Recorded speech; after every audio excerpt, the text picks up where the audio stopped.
All right, Karin, in answer to your questions the other day about what are the different saws that I use, so this is the main one. This is what's referred to as a miter saw, sometimes called a chop saw. You know, the two names, chop, just coming straight down on it all the time, and you're just chopping down through the wood, cutting it. It's generally used for cross cuts, which is, so when you have a wood, grain is going this way, a cross cut cuts across it, a rip cut cuts with the grain. So this is generally used for cross cutting, and generally smaller pieces. You have, these are the two fences, you can line up your piece. In my case, I have a little laser that lines up about right where the blade is, but I always double check the blade anyway. And again, you're just coming straight down on it, okay? So for a piece like this 2x4, just coming straight down, you'll cut the whole thing just coming straight down. If I had a wider piece, okay, you can actually slide this all the way forward and come down on it and then slowly work your way back. So it's got some maneuverability there. But really the reason it's called a miter saw is because it can make angled cuts. Okay, 45-degree cut. You want to cut it that way, great. You can go 45 degrees the other way, cut it that way, and then everything in between, 31.5, 22.5, 15. These are all like stops on it. But you can set it to just exactly what you want. Press it down, and you got whatever angle cut you wanted. It does actually also do what's called bevel cuts.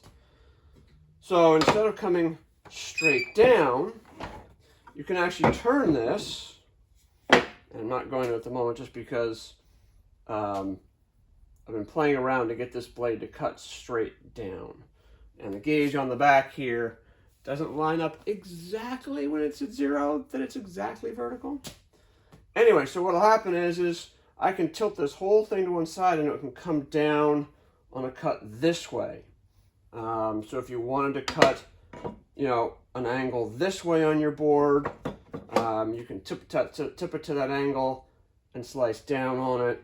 You can go the other way, slice this way with it, but it offers that as well. So you can do all sorts of crazy, miter, angle cut this way, plus a bevel. So yeah, but this is the one I use most of the time for this, most of all the smaller jobs, things like that. So this is called a miter or chop saw. So this is the other saw that I use. Now this is a combination of saws and tools. More often than not, these two tools I'll show you come in individuals, and they would sit on a table like the miter saw, or just sit on the floor, whatever. But this is called a shopsmith, and this is designed to have about, I think they have 8 or 10 different attachments that you can do. Basically, this is the motor here. And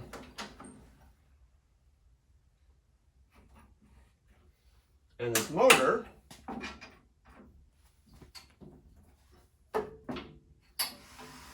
slides back and forth on these rails. So you can attach it to things at this end, you can attach it to things at this end. Right now I've got it set up in table saw mode. So I'm going to slide that forward, lock it down, and then this is the table.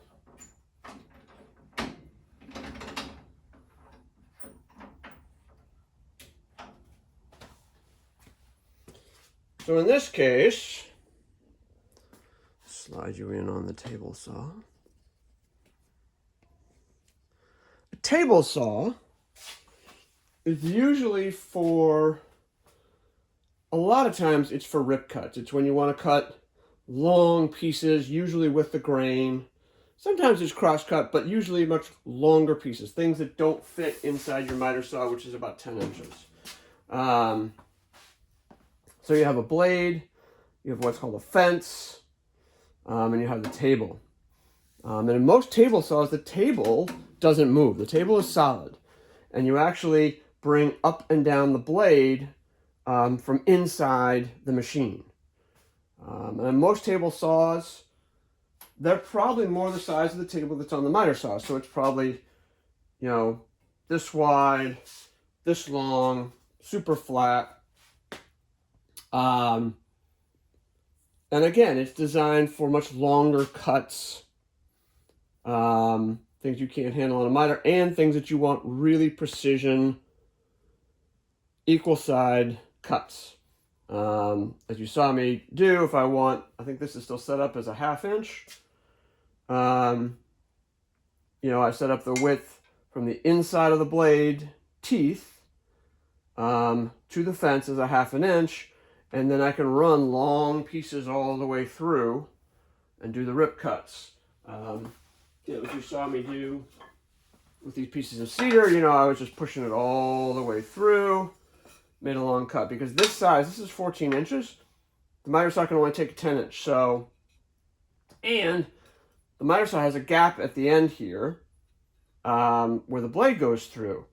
So this would be hard to control because you can't pinch the fences close enough to hold this in place. So in this case, a table saw, much easier to do, just run it through, because again, you're ripping a long piece. Now you can also do a cross cut this way too, you know, if you've got a big board here, trying to cross cut a 1/2 inch, you know, or if you move the fence.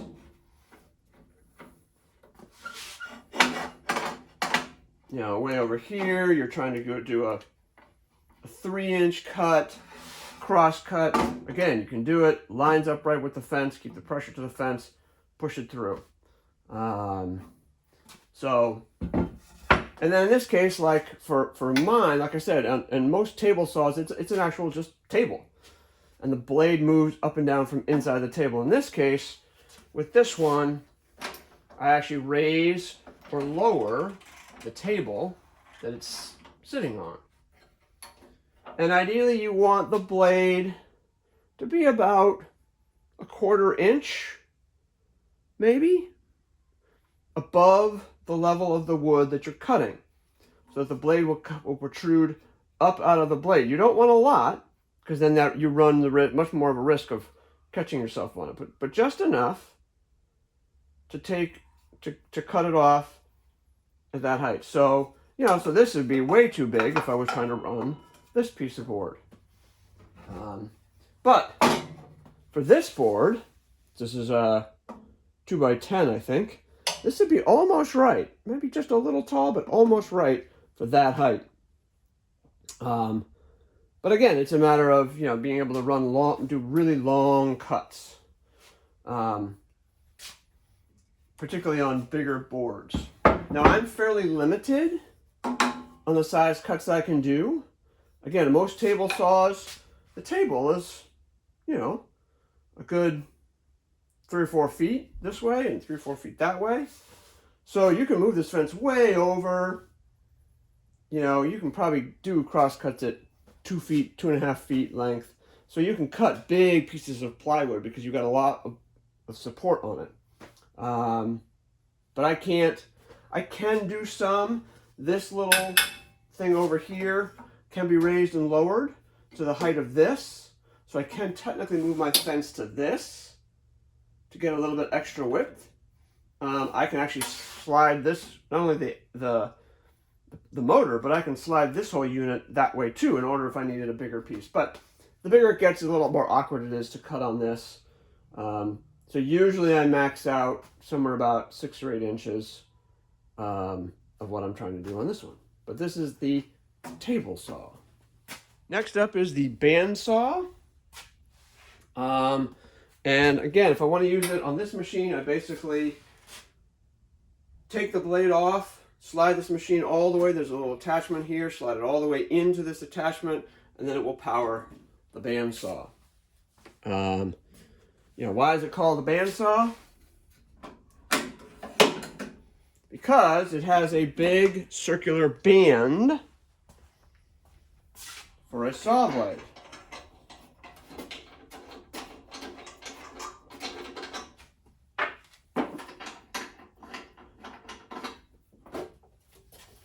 So inside here, I don't know if you can see that, but the blade comes down here, goes around this wheel, comes back up here, over the top and back down here.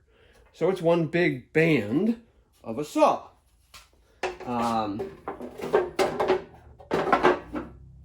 This is generally for smaller, more precise cuts. And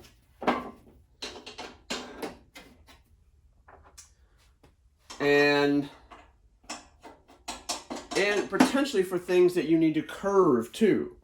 So if for some reason I needed this to have a big curve in it, I could actually feed it through, starting here, and then follow the curve all the way around back here. Even though the blade is straight, I can just turn my piece.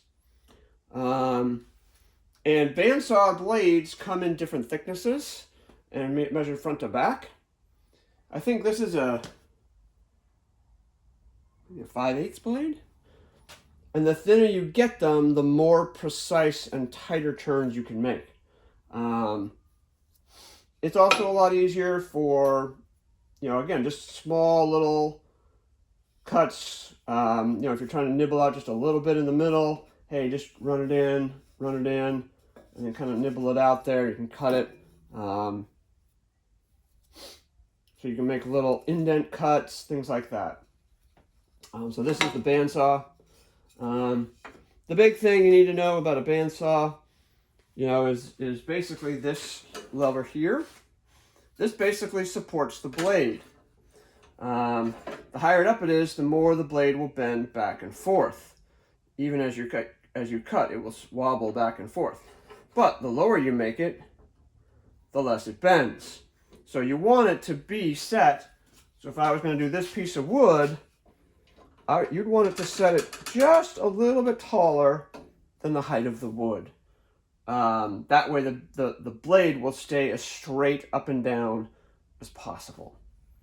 It won't have any bends and twists, which could, misshape your cut. So that is a bandsaw. There are two other types of saws that I use. One's a circular saw. This is handheld. This is usually used on much larger pieces, big 4x8 sheets of plywood, 4x8 sheets of whatever.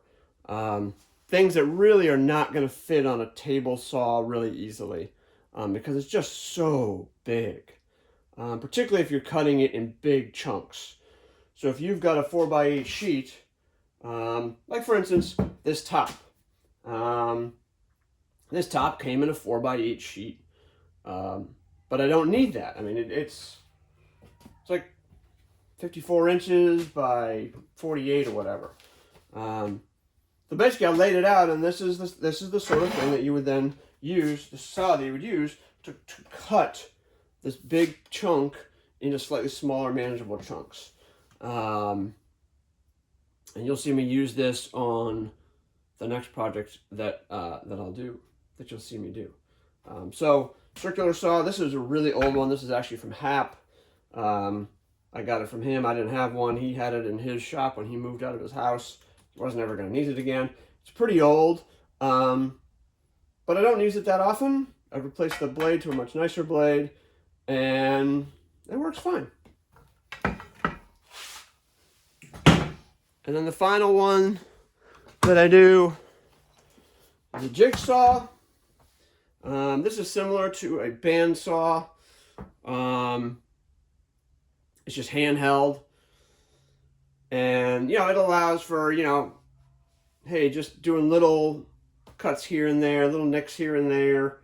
It does have adjustments. You can angle this different ways and whatever, but I just usually leave it this way. I don't use this as much, but every now and then if I need to just do a quick thing, because my bandsaw, I'd have to, I have to rejigger the whole shaft smith to get the bandsaw connected. It's just easier if I've got a couple little notches I need to cut out, whatever, just use the jigsaw. You can use this. This is also used to cut, round things or angled things or whatever, things with different shapes and whatever.